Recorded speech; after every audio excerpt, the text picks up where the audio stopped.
Women are perceived in the media in a completely different way than men are. In the media, women are always perceived as this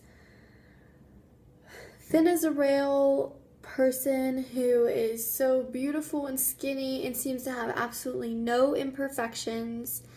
And that view on women is very skewed and affects women, especially young teenage girls, to feel pressure and anxiety to be perfect and to look like them. It can cause eating disorders and self-harm. And I'm not saying that the media is causing women and teens to do this, but it's definitely not advocating for self-love. It's causing self-hate, but that's not the only reason that there are eating disorder issues. Ever since World War II, the media has held up an increasingly thinner and thinner body image as the ideal for women. In a survey out of 9 and 10-year-olds, 40% have tried to lose weight. In a study of 5th graders, 10-year-old girls and boys were dissatisfied with their own bodies after watching a video of Britney Spears or a clip of the show Friends. One study reported that at the age 13, 53% of American girls are unhappy with their bodies. This grows to 78% by the time girls reach 17. So, a majority of the girls by the age 13, a little bit over half, already don't like their bodies. But then by the age 17, more than 3/4 of girls don't like their bodies. And the media is harming the view that girls have viewing themselves and on their bodies. According to the study of the University of Central Florida, nearly 50% of girls aged 3 to 6 were already concerned about their weight. So starting at ages 3 to 6, 50% of girls were already aware and concerned about their weight and the way that their body looked. That is far too young. At 3, you should be going to preschool maybe by the first time, making your first friends. And by 6, you're in kindergarten usually, and you're running around on the playground and having fun with your friends that you just met and learning all different things and trying to learn how to read.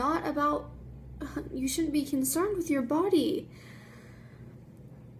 A study showed that women experience an average of 13 negative thoughts about their body each day, while 97% of women admit to having at least one "I hate my body" moment each day.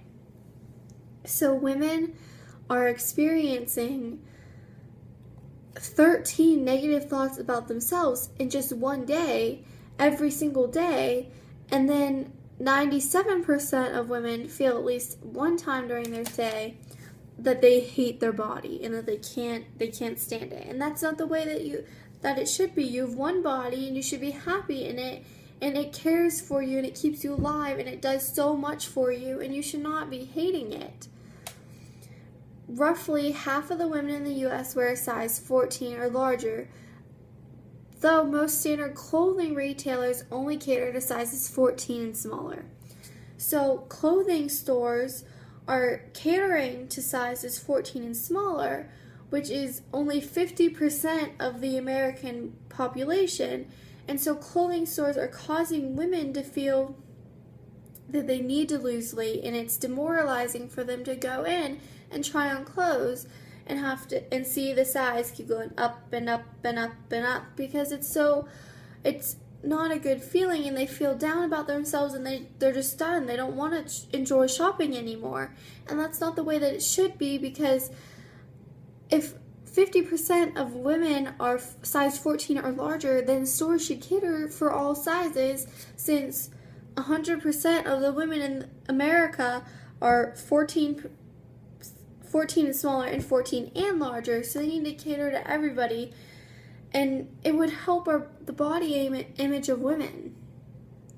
When asked to choose the ideal body shapes, 30% of women chose when that is 20% underweight, while 44 chose an ideal body weight that is 10% underweight. So that means 74% of women chose their ideal body weight to be underweight, which underweight isn't healthy, and underweight is not better than being considered overweight in America. You want to be healthy, not super skinny and underweight. A Glamour magazine survey showed that 61% of respondents felt ashamed of their hips, 64% felt ashamed of their stomachs, while 72% were ashamed of their thighs. And that you hear everybody saying, I want a flatter stomach, I want thinner hips, I want smaller thighs, I want toned thighs, I want a thigh gap. But in reality, this new thigh gap thing isn't healthy, and only very few can have it because it depends more on your bone structure than on actual body weight images. Because if you have wider hips, then your hips are more offset and you will be able to achieve a gap usually, but only a very small percentage of women are actually able to achieve this, while many young girls and teens are trying to achieve a thigh gap and end up starving themselves because their bodies are not meant to have a gap between both their thighs when their feet are together. One study showed that women overestimate the size of their waist by 25% and their hips by 16%, yet these same women can correctly estimate the width of a box. So as women, we view ourselves bigger than we really are, because when we look at models or pictures in magazines and stuff, we see how small they are, and we look at ourselves and we feel like we're obese compared to them, and so then we view ourselves constantly as bigger than what we really are, which we shouldn't, because we're all beautiful, and if we view ourselves as what we really are, we would have so much more self-confidence in ourselves. 4 out of 5 women in the US are unhappy with their appearance. 4 out of 5 women are not happy with the way that they look. That is awful. As women, we should feel good about ourselves and happy with the way that we are and be able to enjoy our bodies. We should not be hating ourselves.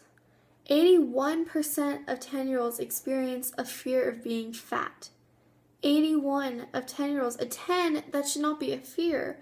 At 10 years old, you should be worried about playing with your friends and scheduling play dates and running around at recess and jumping rope. Who has the best score with jumping rope? 42% of first through third graders say they wish they were thinner. So first is like 5 or 6, and third is probably 8 or 9. So between 5 to 9, 42% of girls already feel that they wish that they were thinner. That is awful. They were young girls, and they should not be thinking about that yet.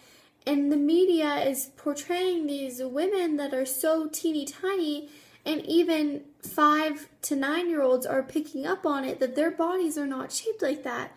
But in reality, the women that are portrayed in the media, very, very few women actually look like that. Very, very few. Even the women that are in the media shouldn't, if they were healthy, they shouldn't look like that, or they don't really look like that on their face because it's altered and airbrushed and changed so that they look perfect. But that's not the perfect image. Adolescent girls are more afraid of gaining weight than getting cancer, losing their parents, or nuclear war. So in society, we have created this, that being fat is the worst thing that can happen to you. Over cancer, losing your family, losing everything you have, a nuclear war, being fat is the absolute worst. That's awful. Fat is not the worst.